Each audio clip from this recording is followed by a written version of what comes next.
নমস্কার, আপনারা দেখছেন সংকেত মিডিয়া, সোজা কথা সহজভাবে। নৌকার ওপর বজ্রপাত, গঙ্গার ঘাটেই লুটিয়ে 4 যাত্রীর মর্মান্তিক মৃত্যু, আহত হয়েছে আরো অনেকে। ঘটনাটি ঘটেছে মালদার গঙ্গার ঘাটে। মঙ্গলবার বিকালে ধুলিয়ান থেকে মালদার পার্লালপুর ঘাটের উদ্দেশ্যে রওনা দিয়েছিল যাত্রীবাহী নৌকাটি। গন্তব্যে পৌঁছানোর মুহূর্তেই শুরু হয় তুমুল ঝড় বৃষ্টি, আর তখনই এই হৃদয় বিদারক ঘটনাটি ঘটে।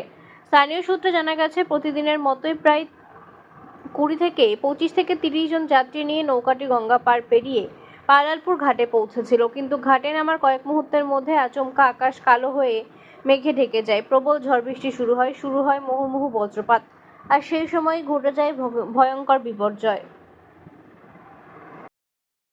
প্রায় 5:30টার সময় বিদ্যুৎ পৃষ্ঠ হয়ে আহত প্রায় 30 থেকে 35 জন। এখন বর্তমানে 4 জন ডেড হয়ে আছে অনুপনগর হসপিটালে। আর মোটামুটি 35 জনের ভিতরে 10 জন সিরিয়াস অবস্থায় জঙ্গিপুর রেফার করানো হয়েছে। বাকিদের এখানে চিকিৎসা চলছে।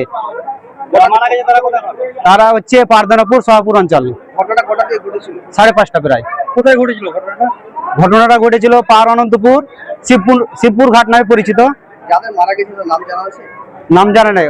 পারদানাপুর সোহাপুর অঞ্চলের বাড়ি ওদের। আপনার কে রয়েছে? আমার আত্মীয় 2 জন আহত হয়েছে, কি নাম কি? নাইম শেখ আর শরীফ শেখ। আপনার নাম কি? আব্দুর রহমান, কোথায় বাড়ি? পারদানাপুর। Subscribe our channel. Press the bell icon.